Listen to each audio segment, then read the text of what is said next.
하나님의 말씀은 신약성경 야고보서 5장 12절부터 20절까지의 말씀입니다.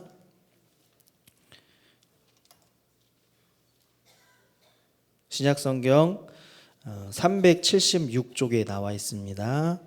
우리 야고보서 5장 12절부터 20절의 말씀을 한 절씩 교독하고 마지막 절을 함께 읽겠습니다. 내 형제들아, 무엇보다도 맹세하지 말지니 하늘로나 땅으로나 아무 다른 것으로도 맹세하지 말고 오직 너희가 그렇다고 생각하는 것은 그렇다 하고 아니라고 생각하는 것은 아니라 하여 정죄 받음을 면하라. 너희 중에 고난 당하는 자가 있느냐? 그는 기도할 것이요 즐거워하는 자가 있느냐? 그는 찬송할지니라. 너희 중에 병든 자가 있느냐? 그는 교회의 장로들을 청할 것이요 그들은 주의 이름으로 기름을 바르며 그를 위하여 기도할지니라. 믿음의 기도는 병든 자를 구원하리니 주께서 그를 일으키시리라. 혹시 죄를 범하였을지라도 사하심을 받으리라. 그러므로 너희 죄를 서로 고백하며 병낫기를 위하여 서로 기도하라. 의인의 간구는 역사하는 힘이 큼이니라. 엘리야는 우리와 성정이 같은 사람이로되 그가 비가 오지 않기를 간절히 기도한즉 3년 6개월 동안 땅에 비가 오지 아니하고 다시 기도하니 하늘이 비를 주고 땅이 열매를 맺었느니라. 내 형제들아, 너희 중에 미혹되어 진리를 떠난 자를 누가 돌아서게 하면 함께 읽겠습니다. 너희가 알 것은 죄인을 미혹된 길에서 돌아서게 하는 자가 그의 영혼을 사망에서 구원할 것이며 허다한 죄를 덮을 것임이라. 아멘. 저는 그리스도인의 능력이라는 제목으로 함께 하나님의 말씀을 나누고자 하는데요. 우리 옆에 계신 분들 또 앞뒤에 계신 분들과 이렇게 인사했으면 좋겠습니다. 당신은 하나님의 사람입니다. 당신은 하나님의 사람입니다. 네. 자, 우리가 하는 말에는 놀라운 능력이 있습니다. 우리가 방금 인사를 어떻게 했죠? 당신은 하나님의 사람입니다 라고 말을 했죠. 그럼 그 말대로 이루어지길 바라십니까? 안 바라십니까? 바라시죠? 우리 말에는요 참 놀라운 능력이 있어요. 왜냐하면 속담 중에도 이런 속담이 있어요. 한마디 말로 청량빛을 갚는다, 이런 말도 있고요. 정말 말에는 놀라운 능력이 있다는 것을 아마도 우리 여기 계신 성도님들도 그렇고 저도 그렇고 이런 실험들을 해본 적이 있으실 거예요. 어떤 그런 쌀밥을 2개를 준비합니다. 그리고 한쪽에는 사랑해, 내가 좋아해, 기뻐해 라는 말을 하고 한쪽에는 내가 너를 미워해, 내가 너를 싫어해, 증오해, 이런 말을 했어요. 그러면 어떤 밥이 일찍 상하고 덜 상할까요? 예, 답이 나왔죠. 예, 쌀밥만 그런 것이 아니라요, 물도 마찬가지래요. 물도 결정이 있거든요. 그 결정이 깨지느냐 안 깨지느냐, 그 차이가 있대요. 그리고 식물도 그렇게 해서 키워봤습니다. 식물도 그렇게 해서 키워보니까 사랑해, 좋아해 라는 그 말을 통하여 듣는 그 식물은 더 잘 자라는 그런 결과가 있었대요. 그런데 모든 100%가 다 그런 건 아니지만 많은 경우에 그렇게 결과가 나왔다고 합니다. 이런 걸 보면 환경적인 그 영향도 있겠지만 우리의 말의 영향력이 얼마나 큰가라는 것을 보여주는 한 실험인 것 같아요. 그리고 말로는요 사람을 살릴 수도 있고 죽일 수도 있습니다. 오늘 우리가 읽은 이 야고보서 5장뿐만 아니라 야고보서의 전체적인 내용을 보면은 그리스도인의 삶과 그리스도인의 실천, 이것을 강조하고 있는데 특별히 야고보서는 이 말에 대한 부분을 특히 많이 강조하고 있어요. 그래서 이 성경을 통하여, 야고보서를 통하여 그리스도인은 말을 어떻게 사용해야 되는가, 그리고 말을 어떻게 조심해야 되는가 라는 것을 우리가 배울 수가 있어요. 그런데 왜 말을 조심해야 될까요? 말을 조심해야 되는 이유가 많지만 그 중에서 말은 우리의 마음 가운데서 나온다라고 이야기를 하죠. 그 마음은 곧 무엇을 얘기합니까? 인격을 얘기합니다. 인격. 그래서 우리가 말을 통하여 우리의 인격을 알 수가 있는 것이죠. 그래서 말을 조심해서 하는 것이 우리에게 필요한 능력 중에 하나인 줄 믿습니다. 오늘은 특별히 말과 관련했지만 특별히 그리스도인의 능력에 대해서 살피고 우리의 능력이 되기를 소원합니다. 첫 번째로는요, 맹세하지 말라 이렇게 얘기해요. 하나님께서 맹세하지 말라. 12절 말씀을 한 번 더 읽어볼까요? 12절 시작. 내 형제들아 무엇보다도 맹세하지 말지니 하늘로나 땅으로나 아무 다른 것으로도 맹세하지 말고 오직 너희가 그렇다고 생각하는 것은 그렇다 하고 아니라고 생각하는 것은 아니라 하여 정죄받음을 면하라. 아멘. 내 형제들아 무엇보다도 무엇을 하지 말지니 맹세하지 말지니. 어렸을 때 이런 말 좀 해보신 적이 있을 것입니다. 내가 이런 이야기를 하면서 내가 얘기하는데 내가 이거를 우리 엄마 아빠를 걸고 내가 얘기한다. 우리 어린아이들 보면 그렇게 얘기하는 거 들어보신 적 있으시죠? 내가 누구누구를 걸고 할머니 할아버지까지 걸고 어떤 사람들은 하나님까지 걸고 이렇게 얘기하는 거야. 왜 이렇게 얘기할까요? 왜 이렇게 얘기할까요? 그렇죠? 자기의 말에 진실함이 있다. 이 말에 틀림이 없다라는 것을 보증하기 위해서, 그러니까 여기에다가 이 신뢰감을 주기 위해서 부모님이나 할머니 할아버지나 하나님까지를 들어가지고 이렇게 사용하는 거예요. 그 이야기를 할 때에 부모님이 옆에 계셨으면 어떻게 됐을까요? 한 대 맞았겠죠? 그렇죠? 마찬가지로 이 자기 말에 대한 진실함, 참됩니다라는 이 말에 대한 것을 보증하기 위해서 하나님의 이름을 가볍게 여기지 말라는 거예요. 하나님의 이름을 경솔하게 사용하지 말라는 거예요. 왜냐하면 그때 당시에 그러한 일들이 참 많았기 때문이에요. 그래서 그 말 한마디를 통하여 사람들의 보증을 서게 되고 이 말에 신뢰감을 더 주기 위해서 내가 어떠한 신을 이야기하면서 그렇게 약속을 하고 그리고 약속을 깨기도 하고 이렇게 했다는 거예요. 이 말에 대한 책임은 누가 지는 거죠? 자신이 지는 겁니다. 말에 대한 책임은 자신이 지는 겁니다. 그래서 말할 때 어떻게 말하라? 명료하고 정확하게 얘기하라 라는 거예요. 이 말은요, 마태복음 5장 33절부터 37절까지의 말씀을 보면 주님이 이렇게 말씀하신 적이 있으세요. 같이 읽어보겠습니다. 또 옛 사람에게 말한 바 헛맹세를 하지 말고 내 맹세한 것을 주께 지키라 하였다는 것을 너희가 들었으나 나는 너희에게 이르노니 도무지 맹세하지 말지니 하늘로도 하지 말라 이는 하나님의 보좌임이요 땅으로도 하지 말라 이는 하나님의 발등상임이요 예루살렘으로도 하지 말라 이는 큰 임금의 성임이요 내 머리로도 하지 말라 이는 내가 한 터럭도 희고 검게 할 수 없음이라 오직 너희 말은 옳다 아니라 하라 이에서 지나는 것은 악으로부터 나느니라. 아멘. 주님도 말씀하셨죠. 하나님으로부터 맹세하지 말고 하늘로부터 땅으로부터도 맹세하지 말아라. 누구 것이기 때문에? 하나님의 것이기 때문에. 우리가 이 말씀을 이해하려면요, 당시의 생활 풍습을 조금 이해를 해야 됩니다. 우리가 사는 지금 이 사회에서는요, 계약을 맺으려고 하면 서명을 하거나 어떤 서류를 통하여 이렇게 작성을 하잖아요. 그런데 예수님 당시의 이스라엘 사회에서는 서명 대신에 이런 맹세를 많이 했다고 합니다. 맹세를 해서 이 맹세를 통하여 어떤 효력이나 능력을 가지려면 무엇에 대고 맹세를 했느냐가 너무 중요한 거예요. 사람들이 볼 때에 정말 능력 없어 보이는 것을 대고 맹세를 했다면 이것은 믿을 만한 가치가 없다고 여겨서 믿을 만한 가치를 대고 맹세를 했다는 겁니다. 그래서 이 맹세의 대상을 사람들이 여러 가지를 정했던 거예요. 때로는 하늘로 맹세하기도 하고 땅으로도 하기도 하고 어떤 대상에게 하기도 하고 이렇게 해서 굉장히 복잡하고 다양한 것을 통하여 맹세를 했다라고 합니다. 그리고 이것을 아는 사람들은 주로 권력자들이 그렇게 했어요. 그런데 일반 사람들은 도대체 어디에 약속을 걸고 어떻게 맹세를 하고 어떻게 해야 될지를 잘 알지를 못했던 것이에요. 그래서 맹세의 대상이 될 만한 것들을 잘 아는 이 바리새인들이나 율법 학자들이나 당시에 유력한 사람들은 자신의 이 지식을 활용해서 이 풍습을 활용해서 악용을 많이 했다는 겁니다.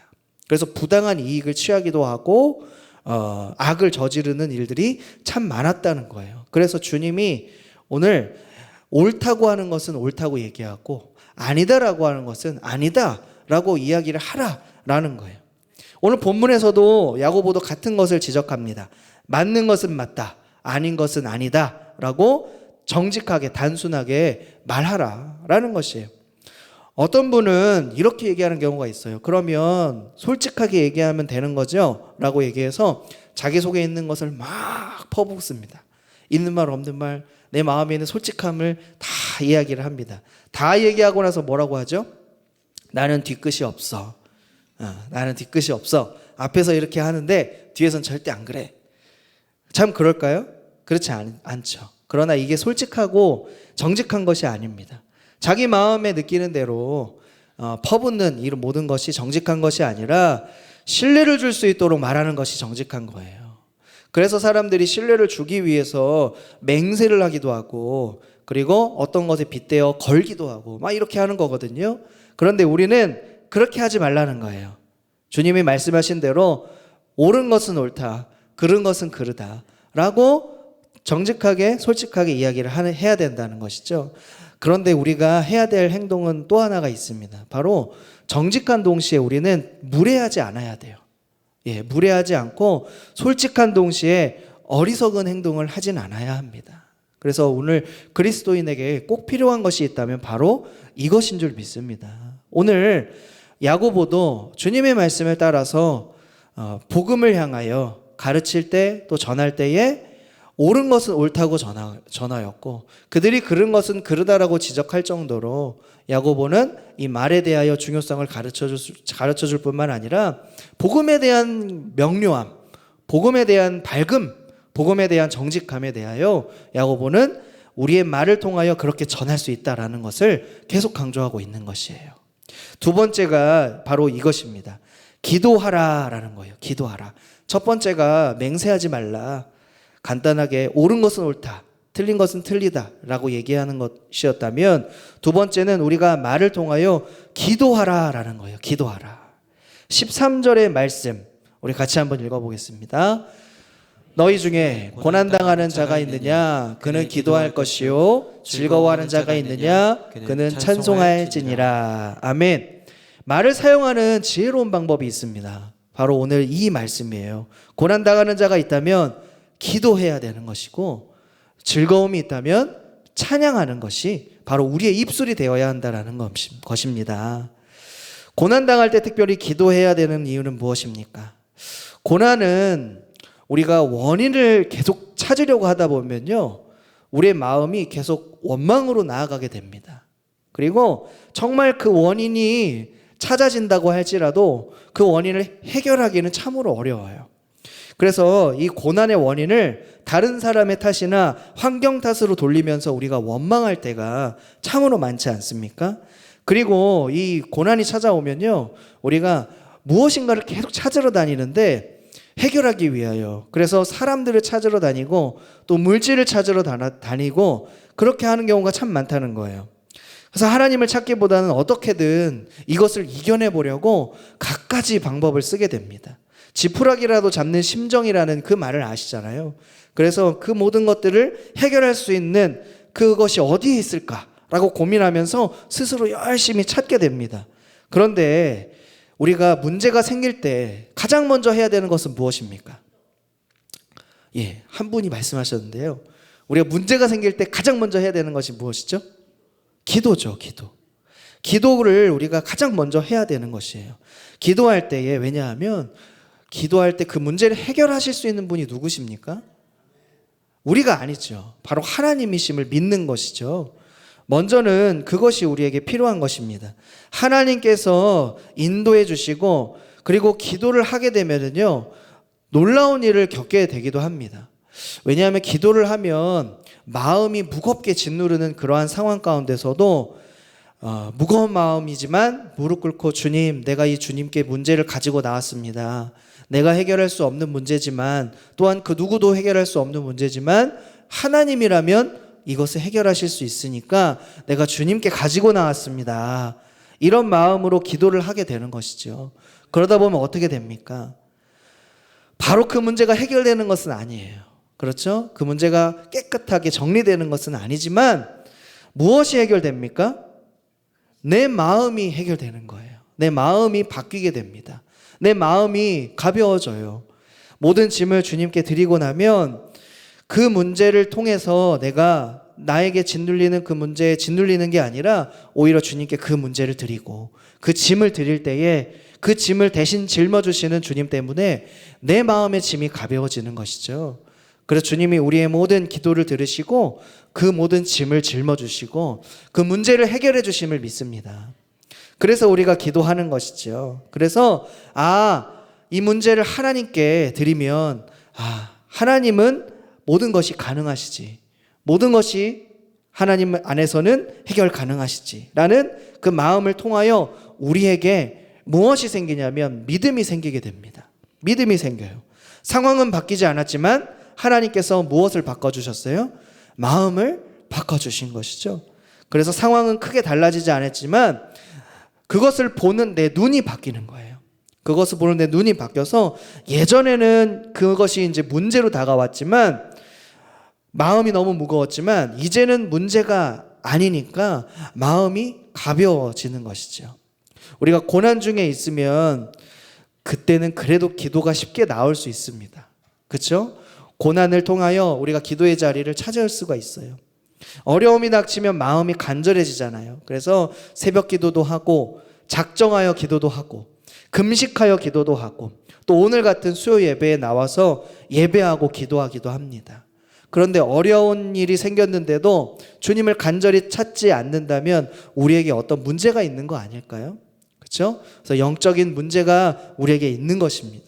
그 문제를 놓고 우리가 각자 개인적으로도 기도하지만 우리가 오늘 말씀과 같이 서로 믿음으로 기도하면 주님께서도 함께하여 주셔서 능력을 더하여 주신다라고 말씀하여 주셨습니다.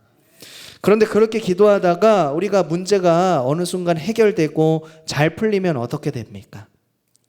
더 이상 잘 기도하지 않는 모습을 발견하게 돼요. 기도는 언제 하는 것입니까?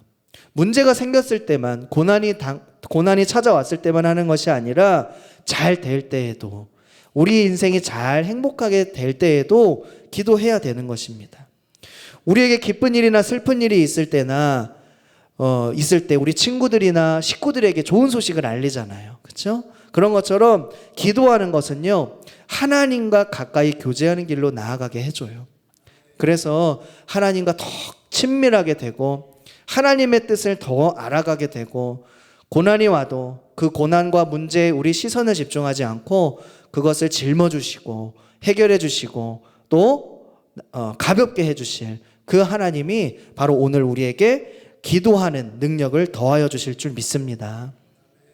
또한 우리는 기도할 때에 주님의 이름으로 병든 자를 위하여 함께 기도해야 됩니다. 우리 입술을 열어서 기도해야 되는데요. 14절, 15절 이 말씀을 같이 읽어보겠습니다. 너희 중에 병든 자가 있느냐? 그는 교회의 장로들을 청할 것이요 그들은 주의 이름으로 기름을 바르며 그를 위하여 기도할지니라. 믿음의 기도는 병든 자를 구원하리니 주께서 그를 일으키시리라. 혹시 죄를 범하였을지라도 사하심을 받으리라. 아멘. 아프신 분이 있으면 우리가 기도하게 됩니다. 제가 이제 예배 드리기 전에 이제 환우 분을 만났어요. 그래서 저희 교회 성도는 아니지만 저에게 오셔서 매일같이 기도하신다고 하시더라고요. 그래서 만나 뵙고 기도를 해드렸어요. 기도를 해드렸는데 정말 고통스러워서 이렇게 걱정하고 눈물까지도 흘리시더라고요. 그래서 그분을 위하여 기도했는데 하나님께서 그분을 위하여 참으로 위로를 주시기를 원하시고 또 회복을 주시기 원하시고 또 우리 교회에 이렇게 다니시는 만큼 또 등록을 하셔서 신앙생활을 하시면 좋겠다라는 그런 마음도 들어서 그 기도 제목을 놓고도 함께 기도를 했습니다. 우리가 환우분들을 이렇게 보면 때로는 그 한순간에 그 기도를 드리면서 하나님 꼭 회복시켜 주십시오, 낫게 하여 주십시오, 이렇게 기도를 하지만 때로는 정말 병원에서조차도 가망이 없다고 하는 그 경우를 만나서 기도를 할 때면 우리가 어떻게 기도를 할 수 있을까요? 어떤 그 마음이 들까요? 때로는 정말 내가 이렇게 간절히 기도한다고 하나님이 회복시켜 주실까? 라는 그 마음도 때로는 들 때가 있다는 것이죠. 그러나 그 시간이 지나고 간절하게 기도할 때면 이런 생각이 바로 드는 것이지요. 치유하는 분은 내가 아니라 누구십니까? 하나님이시죠. 이 순간이 아니더라도 반드시 하나님은 회복시켜 주실 것을 믿고 기도하는 것입니다. 그래서 치유하시는 분은 내가 아니라 하나님이시기에 하나님의 이름으로 기도하면 반드시 치유의 능력을 더하여 주시리라, 이 사실을 믿고 기도하는 것이지요. 때로는 치유가 더디게 될 때가 있어요. 그렇죠? 오랜 병으로 앓게 되셔서 치유가 더디게 되는 그러한 상황 가운데서도 그 결과를 내가 재단하지 않고 하나님께 있음을 믿고 인도하심을 기대하는 것, 그것이 믿음의 기도인 줄 믿습니다. 이런 말이 있어요. 우리가 일하지만 우리가 기도하면 하나님이 일하신다 라는 말이 있습니다. 하나님의 일하심을 날마다 느낄 수 있는 믿음의 기도를 드리는 것이 저와 여러분의 기도가 되기를 원하고 저와 여러분의 말이 되기를 원합니다.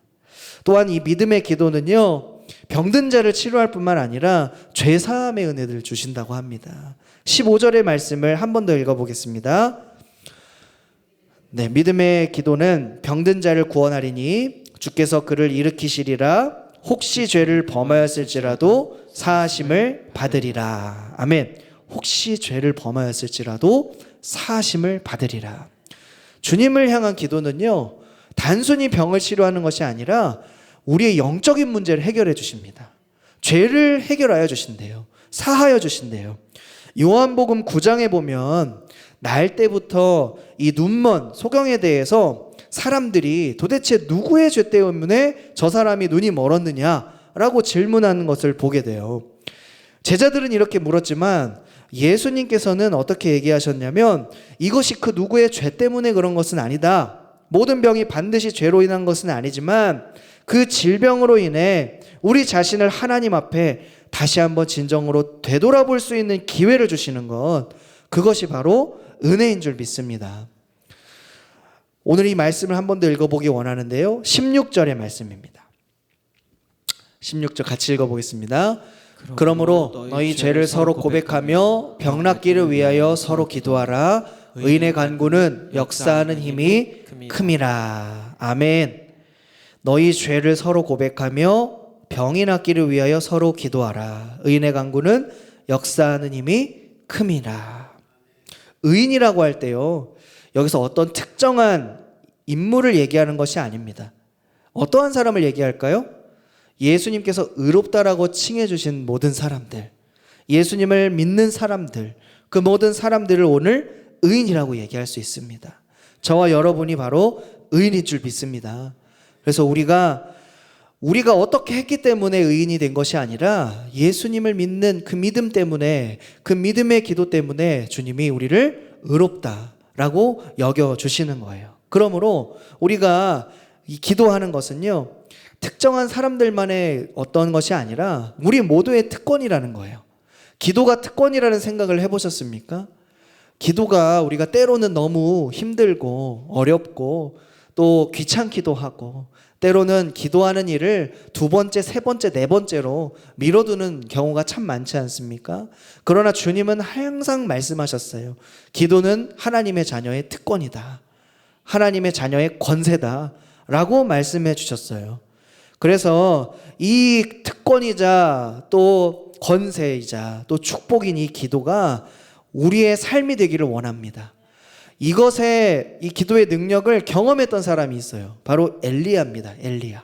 17절과 18절 말씀도 같이 읽어보겠습니다. 엘리야는 우리와 성정이 같은 사람이로되 그가 비가 오지 않기를 간절히 기도한즉 3년 6개월 동안 땅에 비가 오지 아니하고 다시 기도하니 하늘이 비를 주고 땅이 열매를 맺었느니라. 아멘. 우리가 아는 엘리야는 어떤 사람입니까? 정말 위대하고 큰 사람이죠. 하나님께서 사용하신 위대한 선지자, 하나님의 말씀을 대언하고 그대로 이루어졌던 하나님의 놀라운 하나님의 사람 아닙니까? 또한 엘리야는 죽은 사람도 살려내는 놀라운 하나님의 일을 했어요. 그런데 오늘 야고보가 엘리야를 예로 들면서 엘리야와 우리가 다르지 않다라는 것을 얘기합니다. 왜요? 우리와 똑같은 본성을 가진 사람이 엘리야였기 때문이죠. 엘리야도 실수하고 엘리야도 좌절하고 낭망하고 기도하지 못했던 사람이에요. 그리고 하나님의 낯을 피했던 사람이고 도망갔던 사람이기도 합니다. 그러한 엘리야임에도 불구하고 하나님께서 그의 기도를 어떻게 하셨어요? 들어주셨습니다. 비를 내려주시기도 하고 멈추시기도 하셨던 그 하나님의 능력이 엘리야의 기도를 통하여 나타났던 것이죠. 이것은 엘리야가 어떤 특별한 사람이어서가 아닙니다. 엘리야의 기도에는 무엇이 담겨 있었냐면 하나님의 뜻이 담겨 있었어요. 하나님의 뜻대로 구하는 그 기도, 하나님의 뜻대로 우리의 말을 드리는 그 기도, 그 기도를 하나님이 들어주셨다라고 하는 사실이에요. 그래서 우리가 특별히 아픈 환우들을 위해서 기도할 때, 문제와 고난이 있는 자들을 위하여 기도할 때에 어떻게 기도해야 됩니까? 치유의 역사를 일으키시고 반드시 하나님의 살아계심과 하나님의 뜻을 구하는 그러한 기도를 통하여 반드시 하나님의 역사가 나타난다는 사실입니다.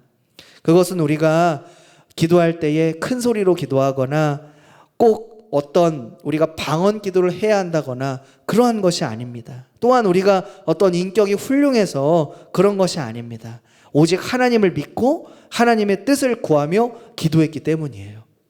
병이 낫는다는 것은 하나님의 은혜와 구하는 자의 믿음을 통하여 역사한다는 사실을 반드시 기억하시길 바랍니다.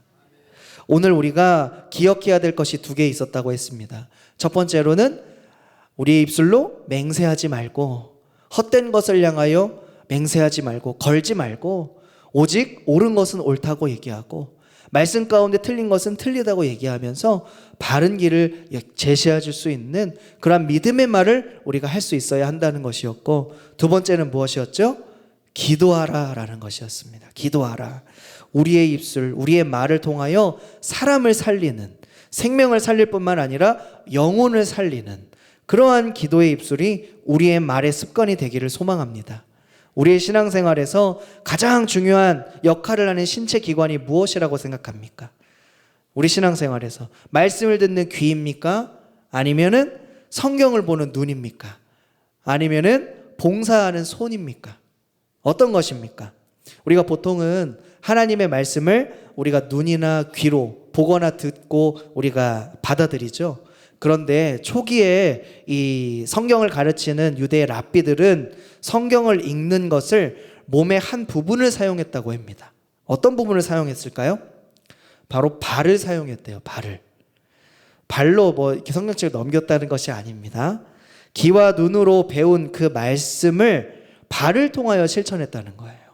그래서 이 발을 통하여 실천하면서 말씀을 받아들여서 그들의 삶이 말씀을 향한 삶이 되었다라고 하는 것이에요.